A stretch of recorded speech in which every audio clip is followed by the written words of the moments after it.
What life lessons could you learn if you took a Basketball Hall of Fame inductee who went on to become a prolific author, speaker, and co-found and manage multiple teams, and sit them in a room with Dan Kennedy and talk about examples of championship in the lives of Walt Disney and Rich DeVos? Welcome to the Magnetic Marketing Podcast. We're so excited to have you here today. This is going to be an epic episode. Pat Williams is the former general manager of the Philadelphia 76ers and co-founder of the Orlando Magic. He's also in the Basketball Hall of Fame and a prolific author and speaker. And in this episode, Pat gets to talk about what it means to be a champion, including pulling examples from those champions from whom he's been able to work with and around, and the lives of Walt Disney and Rich DeVos. Let's listen in as Dan Kennedy interviews Pat Williams. I don't think there's anybody that has had a bigger impact in the field of direct response than Dan Kennedy. The legend of Dan Kennedy should be ignored at your own peril. They're not really lessons, they're kind of laws that you live by. Dan opened my eyes to what small business marketing looks like. Dan teaches strategic direct response that is timeless. His ripple effect touches people who don't even know his name. The world as we know it was changed because Dan Kennedy became obsessed with marketing. Welcome to the Magnetic Marketing Podcast with your host, Dan Kennedy. Good afternoon, everybody. Welcome to the Diamond Call. Real pleased to have with us today Coach Pat Williams. Got to know him a little bit. He and I were both at Adam Whitty's Authority Marketing Summit and Advantage event this year. Both of us inducted into the Authors Hall of Fame. Pat deservedly, me more as a courtesy, I think. But and so if you don't know Pat any other way, you may well know him as Senior VP and sort of the maker, which we're going to talk about.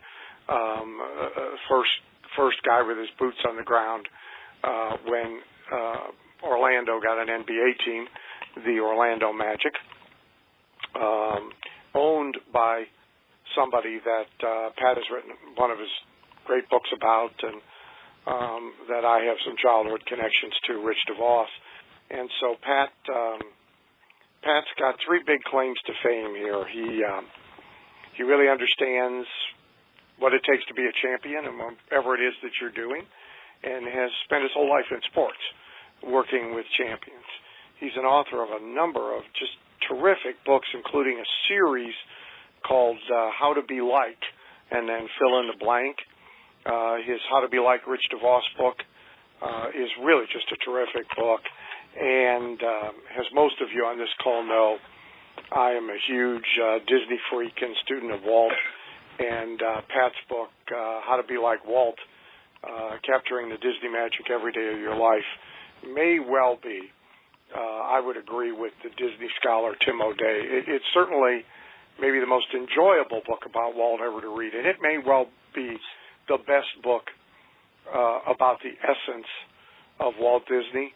And like Tim O'Day, the Disney scholar who delivered that praise, I certainly read books about Walt dating all the way back to the 1930s, and I own about 60 or 70 of them, and this is really just a master work.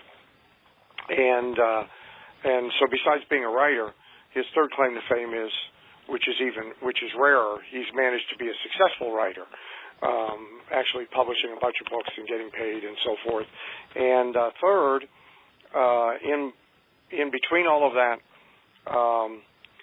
Pat's obviously a very healthy guy, because he's written more than 30 books, but he's got some astronomical number of offspring here.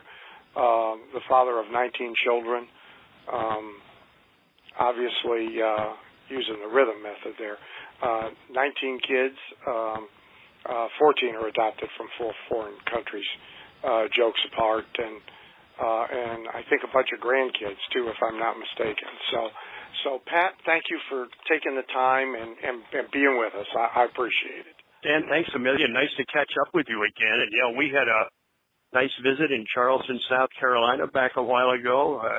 going into Adam Whitty's Hall of Fame, and we were there at the Charleston Aquarium, if I'm correct. We were down there among all the fish and the turtles and the sea creatures, and that was quite a time. I tell people that in my case, being inaugural with you inducted into the Author Hall of Fame seems a little fishy. Well, we had a good time, Dan, and I enjoyed visiting with you that night, and I'm certainly glad we can hook up now. So I sort of have three big, broad questions for you, and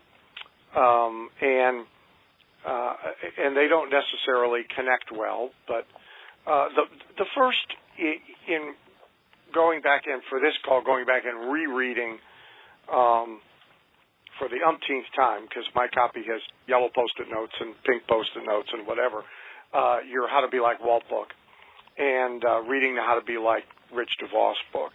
The commonality that leaps out about both of these guys is a particular attitude or mindset or belief system about selling. And I'd just like you to talk a little bit about that. Zig Ziglar, who I was, Zig well, and who I was on with for 9 years, used to give a talk called Selling the Proud Profession. I think people have sort of been beaten over the head about it being the opposite. So if you would just talk a little bit about that, I think that would be great. Well, there's no question there are similarities between Walt Disney and Rich DeVos. First of all, they were incredibly passionate and enthusiastic about what they did. In Walt's case, it was movies, it was theme parks, it was television shows, and just passionate. Rich DeVos the same way. He and his partner Jay Van Andel created Amway from scratch in 1959 and built that company into a worldwide enterprise now worth, $13-14 billion company through sheer passion. Secondly, incredibly hard workers, both of them. They left nothing to chance, Dan. They outworked people. I don't think they were super gifted. They had strengths, but the one gift they had was they worked hard, really hard, and productively. And third, they could sell. Oh, they could sell.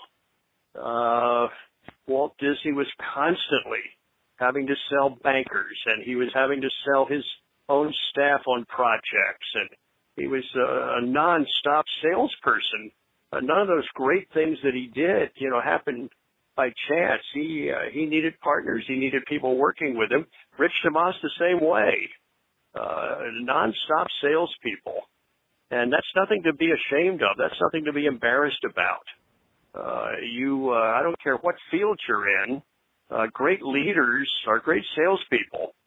In the political world, in the business world, in the education world, in the sports world, you've got to be able to sell. Those are some thoughts, Dan, that come to mind immediately. It's so important. I think people look at particularly at a Disney, and it's natural to focus on the creative side of all the accomplishments, and even to think that,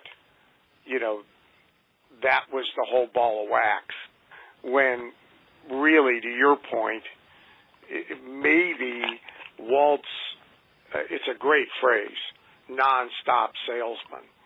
Maybe Walt's willingness to be a nonstop salesman was at least as important, if not more important, than, how many bricks go into Sleeping Beauty Castle, and can we really take a 40-year-old fairy tale and make a movie out of it, and what song ought to lead off Mary Poppins, and, all of that people tend to focus on. When really, if you study Walt, as you point out, there probably wasn't a day that he wasn't nose-to-nose, face-to-face, in front of a group, somehow having to sell his way to an objective. I think you stated it very well. I think that's exactly the case. You know, first of all, he had to sell his brother on many of these outlandish ideas. His partner was his older brother, Roy Disney. Walt was the little brother. Roy did recognize that his little brother was a creative genius, but all of his ideas cost money, big money. And Roy was the one who had to go figure out a way to pay for all of Walt's brainstorms. But Walt was constantly selling his brother. And then they had to go sell the bankers. Walt had to sell his staff. And many of those staff members, Dan told me, when Walt got in front of them to act out a movie idea he had or a ride at Disneyland, oh boy, they said he was unbelievable in that setting and could just sell them. And when it was over, they were sold. They were sold. And so selling is a noble profession and nothing to be ashamed of. When I hear somebody say, well, I sell for a living, I salute them because without capable salespeople, Dan, you know, no company could function. Nobody could, no organization would work. We need salespeople. It's a good profession. So when you guys went into Orlando, and with an NBA team, obviously that has to be sold where there was no market before. Talk a little bit about the start of the Orlando Magic as much from a marketing and sales standpoint as from a sports standpoint. Well, Dan, here's what happened. I had been the general manager of the Philadelphia 76ers for 12 years, including our championship team in 1983. I was looking for a new adventure, a new challenge, and I had made contact with some business leaders in Central Florida. So I resigned my position in Philadelphia, moved to Orlando, which certainly wasn't the Orlando of today. Listen, back 30 years ago, I mean, there had never been any Major League Sports there. There was no arena to play in. There was no skyline. There was no Universal Studios. I mean, it was as I look back, you know, kind of I don't know, mid-sized or smaller southeastern market. But when I got there, I think it's fair to call it a small market. You know, that's a good point, Dan. And so I got down there. The first thing we had to sell was the community that we could do this. And the best way we could show to the NBA that we could do it was to get deposits on season tickets to a team that didn't exist and where they never had big league sports and where there was no place to go see where your seats were because there was no building that had been built. So I spent the better part of a year traveling all over Central Florida in front of every group I could get in front of, telling them to put down $100 deposit on these season tickets. And that the earlier they deposited, the better choice of seats they would get. This went on for month after month after month. When it was over, when we finally went before the league, I could tell them that we had deposits on 14,000 season tickets. That was a pretty staggering number, really, when you think about it. And I got a big-time course, Dan, through that about selling. And frankly, it gave me enormous confidence about selling. I really came away from that experience feeling that I was pretty good at it and that I could really go sell anything to anybody. It was a really great experience for me. Long story short, at the end of this 10-month, 11-month period, the NBA bought in. They liked what we had presented. They granted us a franchise to start as a league member, along with Miami, Charlotte, and Minnesota, by the way. But it was a very, very big and important experience in my life. And you were hired by and worked personally with Rich on this, right? Rich came later, Dan. The ownership group was local, local investors. And the first 2 years that we were an active team, the 89-90 and then the 90-91 season, the local owners owned the team. At the end of the second year, they felt that enough of them wanted to sell the franchise that they all went along. I had met Rich DeVos, about a year earlier. I'd gone to see him about being the principal owner to bring a Major League Baseball team to Orlando. And he had agreed to do that. The Major League owners decided to put teams in Miami and Denver, so we didn't get it. But the DeVos family had spent enough time in Orlando that they really felt welcome. They liked the idea of a basketball team, and they bought the club in the summer of 1981. 1991. I'm sorry. And they bought it, and they've owned the club ever since, which is now 25 years. And so I got to know Rich through that, and as you pointed out, that led to the book that I wrote some years back called "How to Be Like Rich DeVos." That was really a real pleasure, really an exciting time to put that book together. So tell me something that the casual observer, you got to live in a lead cave not to be aware of Amway, or at some time to have wound up in a living room where somebody drug a chalkboard out of a closet and drew the circles. Today, PowerPoints, and look at it on the web, but still. Tell me something about DeVos that most people wouldn't know that you think is particularly significant about the incredible and enormous success that he and Jay managed to create out of a garage. I came away after putting that book together, Dan. I came away thinking that Rich just may be the most unique business leader in our nation's history. And here's why I said that.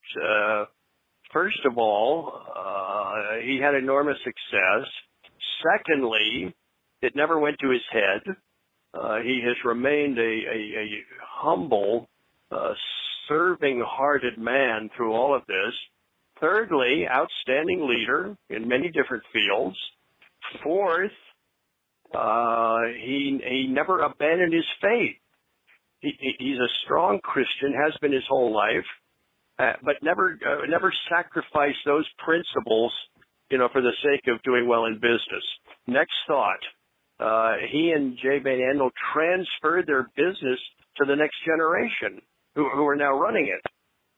And so many companies that are started by powerful men, when they transition to the next generation, many times it falls apart. Here's another thought. Extraordinarily generous, both men. I mean, they have been so giving in the field of education, in the field of health, in the field of the arts, in the field of sports. It's amazing. For example, what they've done in their hometown of Grand Rapids, Michigan. And that's another thought. They never abandoned their hometown and sought to go big time. And on we go. I mean, I don't think there are a whole lot. Oh, and here's one other thought. They've raised their families well. There's another thought. They did not sacrifice their families and their children for the sake of building a great business. On and on we go. I don't think there are too many business leaders like those two men, and I have studied Rich DeVos very carefully, and I come away saying he's the real deal. He's 90 years old, by the way, Dan. Jay Van Andel passed away a few years ago. Rich is 90, still sharp as a tack, still very much with it. And still helpful with his business. He loves this basketball team that he's owned for these years. Very, very involved and enthusiastic about that. Quite a man indeed. You know, the ability to transition, to transfer, and not have things fall apart, as you point out, in family businesses, which his thing very much is, although a multi-billion-dollar enterprise, it is a family business. Disney was a family business. You know, you have polarity there of the ability. One of the things that we teach is that the ultimate entrepreneurial achievement is replacement. You know, delegation's one thing, replacement is quite another. And if you look at DeVos and if you look at Disney, this is a rare ability to be able to transition out and transfer the reins to the next folks, be they family or not, and not have the enterprise traumatized, if not in collapse. And I think that your book about DeVos and DeVos's most recent autobiography, Simply Rich, both give a lot of depth about this. And people that have family-owned businesses ought to pay attention. Well, Dan, I'm glad you pointed that out, and I would encourage people to, I got a lot out of Rich's new book, Simply Rich. I would encourage people to read that one. And then plug in the book we did, How to Be Like Rich DeVos, and you'll come away a better person. You'll come away a lot, sharper. You'll be inspired. You'll say, I want to be like that man. He's really a good role model. Oh, hey, Dan, and one other thing I would tell you about Rich. He's often asked his role with Amway, and he simply says, "I'm the head cheerleader," and that's what he's been doing for all these decades, just rooting people on and cheering for them, either from the podium, or in person, or by notes. Whenever I write Rich, he'll write me back, handwritten note on his stationery, and he always signs them the same way. Love you, Rich, or proud of you, Rich. I mean, he really is a big-time cheerleader. And when you see him, he's constantly saying, couldn't have done it without you. This is how he talks to me. Couldn't have done it without you. We wouldn't even be in Orlando, Pat, if you hadn't come to see me. Can't thank you enough. I mean, that kind of reaction. Listen, that's the billionaire, relating to the to the pauper. You know what I'm saying? And he is just a marvelous encourager. Dan, we need more of them. We need more encouragers in our life. We need more uplifters. We need more empowerers. And Rich, every day, is doing that with people. And you feel awfully good about yourself when the top guy is rooting for you. So it's a good transition to almost my last question. So in business and in sports, you spent your life around champions, including great coaches, obviously. So what's the most important thing people ought to know about coaching? Well, Dan, let me just say this. I have just finished writing a book. Came out this winter, actually. It's the 100th book I've written over 40-plus years. It's called Extreme Winning. And I talk about the 12 qualities that the extreme winners possess. I'd like to do a book someday about, extreme coaching and, just do a very thorough, in-depth study of coaches. Here's the first thing I can tell you about coaches. It's the word teacher. They're teachers first. So many of them started out as teachers in high school, or teaching, a subject. Vince Lombardi was a high school teacher, And it was Lombardi who said they call it coaching, but it's really teaching. So that's the first thing. Secondly, the great coaches are lifelong learners. They never stop learning because their business is changing so rapidly. And that's a good lesson for all of us. Third, they are passionate about what they do. They're enthusiastic. They are really, really into it, Dan. Every coach I've ever been around. The fourth thing is they are extremely hard workers. Nobody outworks the great coaches. They put in hours that we couldn't even imagine. And then the fifth thing I would say, the coaches that I have been around that I've really admired, it's called people skills. The really good ones have the ability to relate to people, not just their players, but at the ownership level and at the equipment manager level, the media level, and everything in between. Those are the ones. And then the final thought I would share with you, I just read about Bob Iger, the CEO of Disney, and he said this. He said the number one quality you have to be a great leader is optimism. How about that?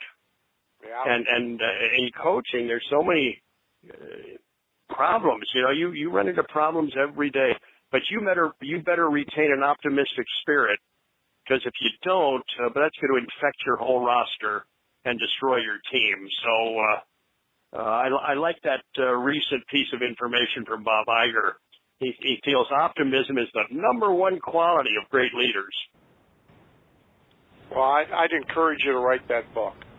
Cognizant of your time, I want to shift gears because there's I think, unrelated question.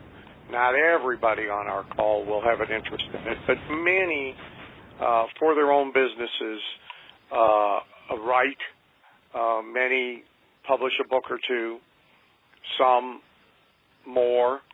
Some are Advantage clients, by the way. So, you know, your number of books it keeps mounting. I thought it was 60, if I'm not mistaken. You just called it at 100, and I imagine you're at work on the next one.